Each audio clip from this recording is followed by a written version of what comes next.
Everyone, आज हम class 10th में जो बीपीटी थ्योरम है उसको इस वीडियो में सॉल्व करेंगे। और थ्योरम सॉल्व करते वक्त हम कोई भी थ्योरम हो उसको सॉल्व करने का सही तरीका क्या होता है, सही टेक्निक क्या होती है, इसके बारे में भी जानेंगे। और थ्योरम सॉल्व करते वक्त उसका प्रेजेंटेशन कैसा होना चाहिए, उसकी मार्किंग कैसी होती है, इसके बारे में भी हम देखेंगे। तो हमने आज बीपीटी थ्योरम लिया है। बीपीटी का मतलब क्या होता है, फुल फॉर्म क्या होता है बीपीटी का, बेसिक प्रोपोर्शनैलिटी थ्योरम। और ये जो थ्योरम है इसका और एक नाम है जिसको हम थेल्स थ्योरम कहते हैं। क्या कहते हैं, मतलब बीपीटी ही थ्योरम थेल्स थ्योरम से भी जाना जाता है। इसको थेल्स थ्योरम क्यों कहते हैं, क्योंकि एक महान मैथमेटिशियन थे थेल्स, उन्होंने इसकी खोज की, तो इसलिए उनके याद में और उनके मेमोरीज में इस थ्योरम को बीपीटी थेल्स थ्योरम कहा जाता है। तो चलिए, तो I have written here the statement of the BPT. So I have written here if a line parallel। और एक चीज़ आपको ध्यान में रखनी चाहिए कि जो स्टूडेंट होते हैं, छात्र होते हैं, वो इस स्टेटमेंट को गौर से नहीं देखते। मतलब उसको पढ़ने का जो सही तरीका है वो आपको पता होना चाहिए। आपको कहाँ पे फुल स्टॉप लेना है, कहाँ पे आपको रुकना है, इसके बारे में आपको पता होना चाहिए। और कहाँ पे रुक कर इस डायग्राम को ऑब्जर्व करना है, यह भी आपको मालूम होना चाहिए। अगर आप इस थ्योरम को सही तरीके से नहीं पढ़ेंगे, नहीं रीड करेंगे, तो आप ये थ्योरम सॉल्व नहीं कर सकते। तो चलिए, तो हम इसको पढ़ते हैं। If a line parallel to a side of a triangle, तो यहाँ पे आपको रुकना है। क्या दिया है, इफ़ अ लाइन, एक लाइन है, पैरेलल टू अ साइड, वो पैरेलल है किसको, साइड को, किसके साइड को, ट्रायंगल के साइड को। तो यहाँ पे देखिए यल जो साइड है वो ए बी सी के बी सी साइड को पैरेलल दे रखी है। यहाँ तक आपको समझ में आ रहा होगा। इसके आगे देखिए, एंड इंटरसेक्ट्स, क्या बोला है, इंटरसेक्ट्स द रिमेनिंग साइड्स, जो रिमेनिंग साइड्स है। अगर बी सी को पैरेलल होगी तो रिमेनिंग साइड्स कौन सी होगी, एक जो है वो ए बी है और एक जो है वो ए सी है। इन रिमेनिंग साइड्स को क्या इन टू डिस्टिंक्ट पॉइंट्स में इंटरसेक्ट कर रही है। टू डिस्टिंक्ट पॉइंट, देखिए यहाँ पे P एंड Q, ये डिस्टिंक्ट पॉइंट है। डिस्टिंक्ट, मेरे हाथ की तरफ देखो, क्या है ये, डिस्टिंक्ट पॉइंट है। इन टू साइड्स को P एंड Q, इन दो डिस्टिंक्ट पॉइंट में क्या कर रही हो, इंटरसेक्ट कर रही है, इंटरसेक्ट। यहाँ तक आपको समझ में आ रहा होगा। इसके बाद देन का पार्ट है, then the line divides the sides, then this line divides those sides AB and AC in same proportion, same proportion में डिवाइड कर रही है वो कौन, लाइन यल। यहाँ तक इस तरह से आपको थ्योरम पढ़ते पढ़ते इस डायग्राम को भी ऑब्जर्व करना चाहिए।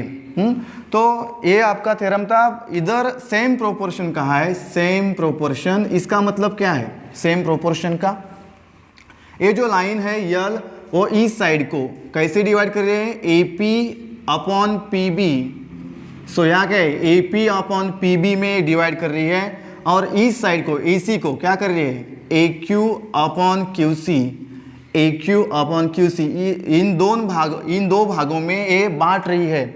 तो ये रेशो हो गया, ये भी रेशो हो गया। इसके अगर बीच में हम इज इक्वल टू साइन देते हैं तो इसको सेम प्रोपोर्शन और इक्वल प्रोपोर्शन कहा जाता है। तो ये बात आपको समझ लेनी चाहिए, ठीक है। तो इसके बाद हम डायग्राम पे फोकस करेंगे, ये बात आपकी समझ में आ गई होगी। तो और एक बात है, डायग्राम पे फोकस करने के पहले हम ईप का जो पार्ट होता है उसको हम एंटीसीडेंट कहते हैं, वो गिवन में लिखते हैं। और जो देन का जो पार्ट होता है उनको हम कॉन्सिक्वेंट कहते हैं, और वो किस में लिखते हैं, टू प्रूव का भाग होता है हमारा। तो देखिए, तो ये तो हो गया। अब डायग्राम पे जाएंगे हम। अगर ये थ्योरम है, ये स्टेटमेंट है, तो इसकी यही डायग्राम सिर्फ होगी क्या, नहीं, इसके अलग अलग डायग्राम हो सकती है। सिर्फ ये बुक में, जो महाराष्ट्र स्टेट बोर्ड का हमारा बुक है, उसमें ये डायग्राम दे रखी है। लेकिन इसकी डायग्राम ऐसी भी हो सकती है। देखिए, ये डायग्राम मैं उल्टी भी बना सकता हूँ, इस तरह से भी इसकी डायग्राम में बना सकता हूँ। सो यहाँ पे मैं लाइन L रखूँगा, इधर A B C लिखूँगा और यहाँ पे P और Q लिखूँगा। तो इस डायग्राम में भी ये थ्योरम सॉल्व किया जा सकता है, इसमें भी वो सॉल्व होगा। अगर हम ऐसे भी डायग्राम निकालते हैं तो भी चलेगा, ये जो डायग्राम है AB, इसमें भी बीपीटी सॉल्व किया जा सकता है। ऐसी भी डायग्राम आ सकती है, आपको इस तरह से भी डायग्राम दी जा सकती है। वास्तविक रूप से अब देखा जाए तो अगर आपको थ्योरम प्रूव को दिया है तो उसकी डायग्राम सप्लाई नहीं की जा सकती, उसको डायग्राम नहीं दी जाती है। लेकिन अगर इसके ऊपर एक आध न्यूमेरिकल आता है तो स्टूडेंट कन्फ्यूजन में जा सकता है कि क्योंकि बुक में और किताब में तो ये डायग्राम दे रखी है और हमें तो ऐसी डायग्राम आई है, तो इसमें बीपीटी प्रूव होता है कि नहीं, इसके बारे में कन्फ्यूजन हो सकता है। तो छात्रों को ये ध्यान में रखने की ज़रूरत है, क्योंकि ऐसी डायग्राम सिर्फ नहीं है, ऐसी भी डायग्राम हो सकती है, ऐसी भी और 360 डिग्री में भी 360 डिग्री में आप कौन सी भी डायग्राम बना सकते हो जिसमें बीपीटी, लेकिन वो इस तरह से होनी चाहिए जिसमें बीपीटी सॉल्व किया जा सकता है। तो डायग्राम का जो कन्फ्यूजन था वो आपका दूर हो गया होगा। तो इसके बाद हम डायरेक्टली थ्योरम को सॉल्व करेंगे और थ्योरम सॉल्व करते वक्त किन चीज़ों पर ध्यान देना चाहिए इसके बारे में भी हम देखेंगे। तब तक आप इसका स्क्रीनशॉट ले सकते हैं, हम रब करके इधर थ्योरम को सॉल्व करेंगे। तो चलिए let's get started to solve this theorem. So इसको सॉल्व करते वक्त आपको मालूम है कि given, to prove and proof में इसको सॉल्व किया जाता है। इसके बीच में कंस्ट्रक्शन का भी एक भाग आता है।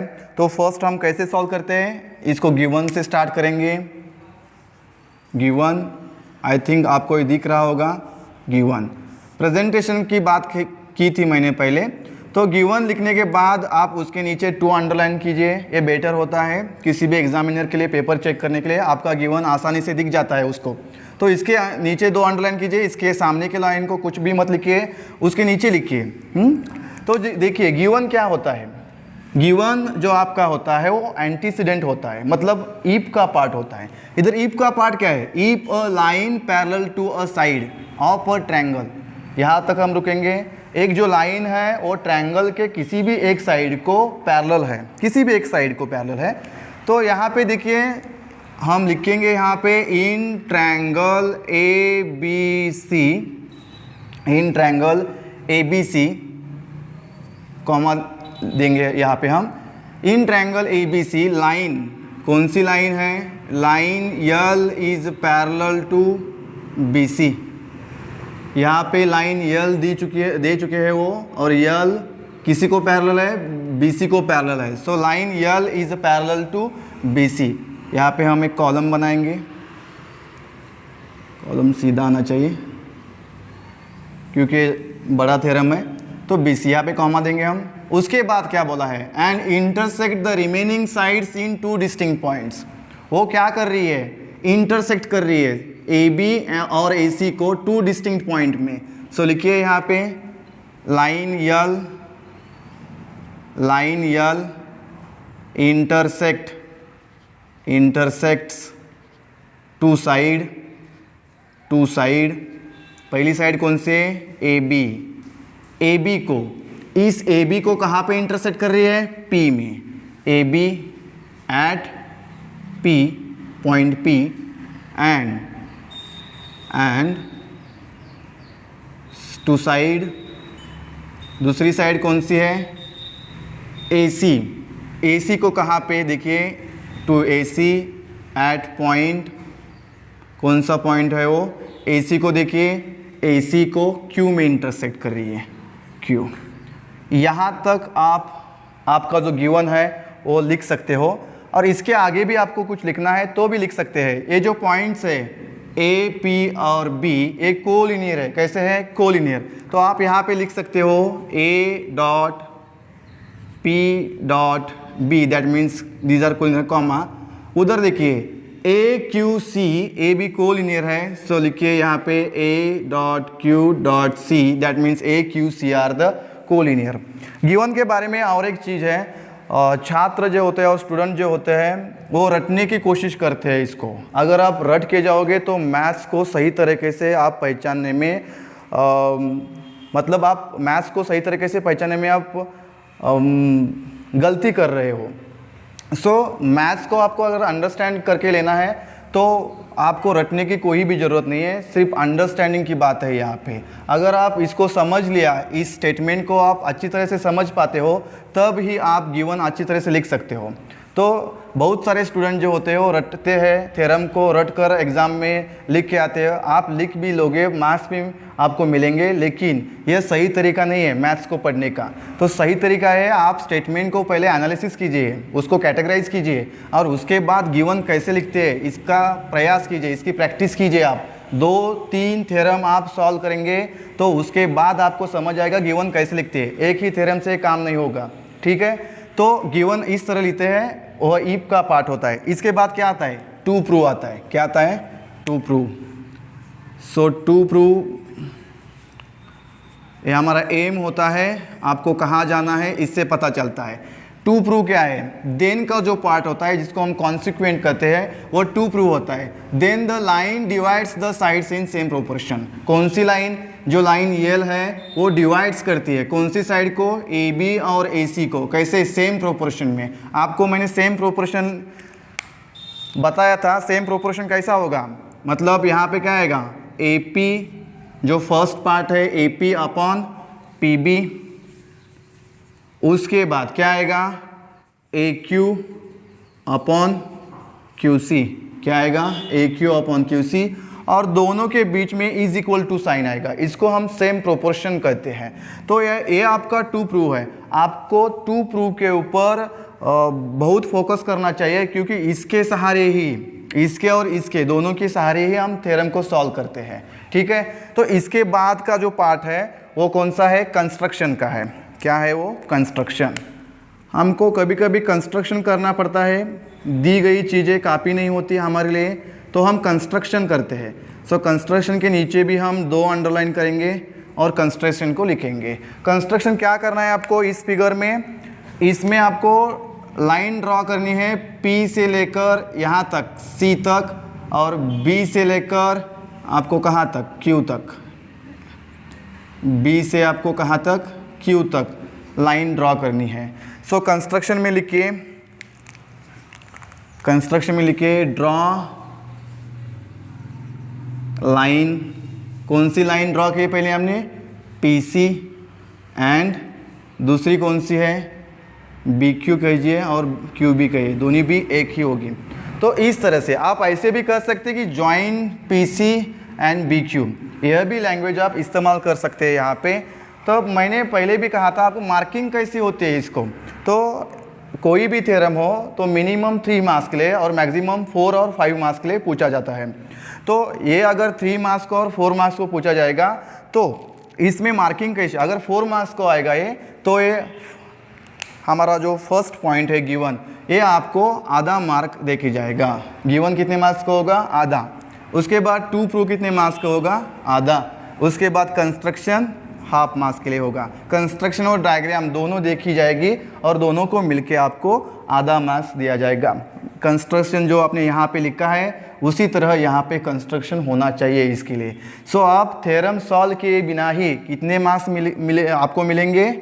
आधा प्लस आधा 1 हो गया और ये 1.5। सो 1.5 जो मार्क्स है वो आप मार्क्स थ्योरम सॉल्व किए बिना ही आपको मिल सकते हैं। सो ध्यान में। सो ये मार्किंग सिस्टम थी, यहाँ पे मैं रब करता हूँ इसको, मार्किंग सिस्टम को। सो यहाँ तक तो आपको ये थ्योरम समझ में आ गया होगा। हमने गिवन लिखा, टू प्रूव लिखा, कंस्ट्रक्शन लिखा। इसके बाद का जो पार्ट है वो कौन सा है? प्रूफ का है। या इसके बाद यहाँ पे हम और एक कॉलम करेंगे, यहाँ पे टू प्रूव, यहाँ पे लिखेंगे, सॉरी यहाँ पे लिखेंगे हम प्रूफ। अब प्रूफ क्या करना है हमें? हाँ, यहाँ से आपका असली थ्योरम स्टार्ट हो जाता है। जो टू प्रूव है इसको हमें प्रूव करना है। ये टू प्रूव में क्या लिखा है? AP upon PB। आप यहाँ पे जाएंगे, AP कहाँ पे देखेंगे? AP कौन से ट्रायंगल का ये पार्ट है? APQ में कौन आता है? AP आता है। That's all. उसके नीचे क्या दे रखा है? PB। सो PB कहाँ आता है? इस ट्रायंगल में PQB में, और PBQ में भी हमारा PB आता है। सो आपको ये पता चलना चाहिए कि आपको कौन से ट्रायंगल लेने हैं। पहले कौन से ट्रायंगल का चयन करना है, ये आपसे कहाँ से पता चलेगा, यहाँ से टू प्रूफ से पता चलेगा। इसमें AP अपॉन PB दे रखा है, तो AP कहाँ आता है आपको देखना पड़ेगा, इस ट्रायंगल में AP आता है। सो आप लेंगे इन ट्रायंगल, कौन सा ट्रायंगल है देखिए, इन ट्रायंगल, फर्स्ट ट्रायंगल है APQ, इसमें AP आता है। एंड ट्रायंगल जो दूसरा ट्रायंगल है कौन सा है, PQB, आप इसको नेमिंग ऐसे भी कर सकते हैं PBQ, कोई दिक्कत नहीं है, मैं लिखूंगा PQB। इन दोनों ट्रायंगल में हम देखेंगे, ये दोनों ट्रायंगल क्यों लिए ये भी आपको पता होना चाहिए, क्योंकि यहाँ पे वैसी रचना है, इसकी हिसाब से और इसको देखकर ही हमने इसको सामने रखकर ही ये दो ट्रायंगल लिए हैं। That's all. ओके, नाउ हम इस दो ट्रायंगल को ऑब्जर्व करेंगे। आप अगर ज्योमेट्री सीखना चाहते हैं, मैथ्स 2 को सीखना चाहते हैं, तो आपकी ऑब्जर्वेशन पावर है वो अच्छी होनी चाहिए। तो APQ और PQB में देखिए, ये दो ट्रायंगल में APQ और PQB में ये दो वर्टाइसिस सेम है, P और Q, ये दो वर्टाइसिस सेम है, मतलब इसकी दो हाइट बन सकती है। इसकी कितनी हाइट बन सकती है, यहाँ से अगर निकालूंगा मैं तो यहाँ पे हाइट जाएगी, और यहाँ से निकालूंगा मैं तो यहाँ पे हाइट आएगी। सो जो हाइट्स है इसको हम नाम देंगे, यहाँ पे R लिखते हैं और यहाँ पे यस लिखते हैं हमारे कन्वीनियंस के लिए। सो यहाँ पे देखिए जो APQ है एंड PQB है, उसकी हाइट हमको QR लेना चाहिए। कौन सी लेना चाहिए, QR। अगर ये हाइट लेंगे तो ये उधर जाएगी और इस ट्रायंगल की हाइट तो नहीं बन सकती, तो इसके लिए आपको हाइट कौन सी लेनी है, QR। अगर देखिए हम ये हाइट लेते हैं QR, तो इसका बेस क्या बनेगा, AP। और दूसरी बात, PQB की भी हाइट वही होंगी, क्योंकि ये ऑब्टूज एंगल ट्रायंगल है। कौन सा ट्रायंगल है, ऑब्टूज एंगल ट्रायंगल है। ये ऑब्टूज होगा तो इसकी हाइट हम बाहर निकाल सकते हैं, किधर निकाल सकते हैं, बाहर। सो इस हाइट के हिसाब से और इस हाइट को अब अगर आप फोकस करेंगे तो आपका बेस क्या आएगा, इस ट्रायंगल का बेस PB आएगा। कौन सा बेस आएगा, PB। सो देखिए इन बोथ ट्रायंगल में हाइट्स क्या है, इक्वल है और हाइट सेम है, तो हम लिखेंगे कैसा इसका रेशो, एरिया ऑफ ट्रायंगल कौन सा, APQ, area of triangle APQ upon area of triangle, area of triangle PQB। ये दोनों में क्या लिखेंगे हम, इसकी अगर हाइट्स इक्वल होगी तो इन दोनों का रेशियो जो है वो उसके जो इन दोनों का, दो ट्रायंगल का जो रेशियो है वो किसके समान होगा, इन दोनों ट्रायंगल का जो रेशियो है वो उनके बेस के प्रोपोर्शनेट के समान होगा। सो इनका बेस क्या है फर्स्ट ट्रायंगल का, सो फर्स्ट ट्रायंगल का बेस है AP, सो यहाँ पे AP लिया, और सेकेंड ट्रायंगल का बेस क्या है PB। और आपको लिखना क्या है, हर एक स्टेटमेंट को, सपोज ये आपका स्टेटमेंट है तो आपको इसका रीज़न देना पड़ेगा, ये क्यों लिखा है आपने ऐसा। तो आप लिख सकते हैं कि इसके हाइट्स क्या है, इक्वल है और कॉन्ग्रुएंट है, इसके लिए इसका एरियाज प्रोपोर्शनेट, इसका स्पेलिंग ध्यान में रखिए आप, प्रोपोर्शनेट टू देयर बेसिस ऐसा लिखेंगे, और इसको हम क्या करेंगे, हमारा स्टेटमेंट फर्स्ट कहेंगे। यहाँ तक आपको समझ में आएगा होगा। इस ट्रायंगल में हाइट्स इक्वल है तो रेशो जो है तो बेसिस के प्रोपोर्शनेट होंगे। तो इसके बाद AP अपॉन PB, यहाँ पे AP अपॉन PB आ गया, यहाँ पे AP अपॉन PB था, इसके सामने क्या है AQ अपॉन QC। तो AQ कहाँ है देखिए, AQ यहाँ है, APQ इस ट्रायंगल का वो पार्ट है, और QC कहाँ है देखिए, QC उसके डाउन में है, वो कौन से PQC इस ट्रायंगल का पार्ट है। सो नाउ इन ट्रायंगल आपको क्या लिखना है, इन ट्रायंगल APQ जिसमें AQ पार्ट है, एंड ट्रायंगल दूसरा ट्रायंगल कौन सा है जिसमें QC पार्ट होगा, कौन सा होगा QC, PQC। इन दोनों ट्रायंगल में दोनों साइड्स आती है, तो इसलिए हमने ये दो ट्रायंगल लिए यहाँ पे।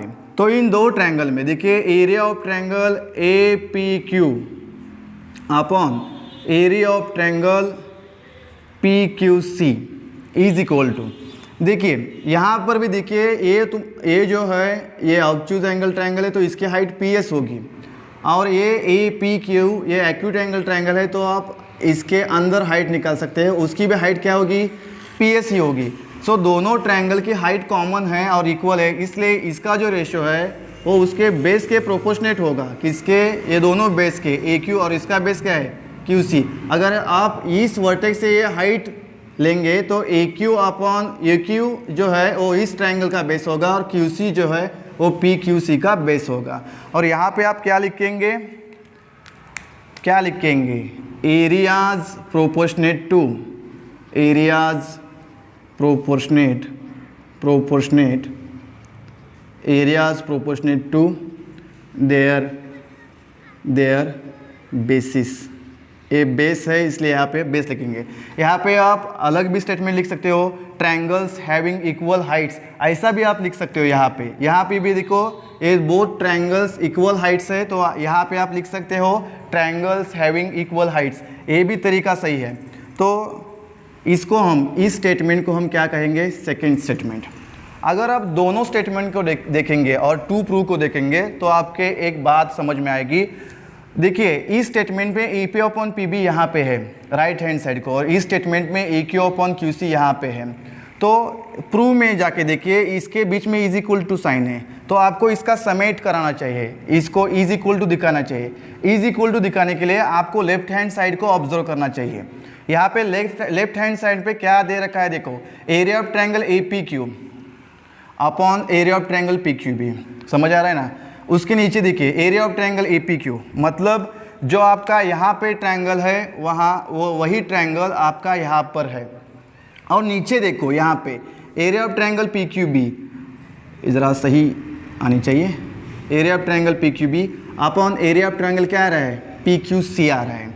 तो यहाँ पे थोड़ी सी मतलब रुकावट है, यहाँ पे ट्रायंगल जो है आपका वही नहीं आ रहा है, डिफरेंट ट्रायंगल्स है। तो ऊपर का ट्रायंगल तो वही है, नीचे के ट्रायंगल्स डिफरेंट आ रहे हैं। अगर आप नीचे के ट्रायंगल्स को इक्वल अगर साबित करते हैं, प्रूव करते हैं, तभी ही आपका A P upon P B is equal to A Q upon Q C बनेगा। इसलिए जो नीचे के ट्रायंगल है वो आपको लेने की ज़रूरत है। सो यहाँ पे क्या लिखेंगे? हम रेड पेन से लिखते हैं। तो चलिए, नाउ इन ट्रायंगल कौन से लेंगे? P Q B. P Q B कहाँ पे? देखिए पी क्यू बी यहाँ पे है, एंड ट्रायंगल, और जो दूसरा ट्रायंगल है वो कौन सा ट्रायंगल है? P Q C. P Q C, जो यहाँ पे डिनोमीटर में जो ट्रायंगल है वही आपको लेना है। सो पी क्यू सी। अगर आप ये दो ट्रायंगल को रेपर करोगे, ऑब्जर्व करोगे, तो आपको पता चलेगा ये दो ट्रायंगल देखो, P Q B and P Q C. इस दोनों ट्रायंगल में, ये दो ट्रायंगल है वो पैरेलल लाइन के बीच में है। कौन से पैरेलल लाइंस? यहाँ पे दे रखा है line L is parallel to B C. इस L parallel to B C के बिटवीन है दोनों ट्रायंगल, यहाँ पे बिटवीन में है। अगर दो triangle parallel lines, two parallel lines के बीच में होंगे, बिटवीन होंगे, तो उनकी हाइट्स क्या होती है? उनकी हाइट्स इक्वल होती है। मतलब इसके हाइट्स तो निकाल सकते हैं हम यहाँ पे थोड़ा जगह बना के। इसकी हाइट्स देखो ए होगी, ए हाइट होगी, और इसकी हाइट हम यहाँ से निकालते हैं ए होगी। सो ये दोनों ट्रायंगल की पी क्यू बी की हाइट यहाँ से होगी और पी क्यू सी की हाइट यहाँ से होगी। टू पैरेलल लाइंस के बीच में जो डिस्टेंस होता है वो सेम होता है, इक्वल होता है। सो जो हाइट्स है वो आपकी इक्वल आएगी। क्या आएगी? इक्वल।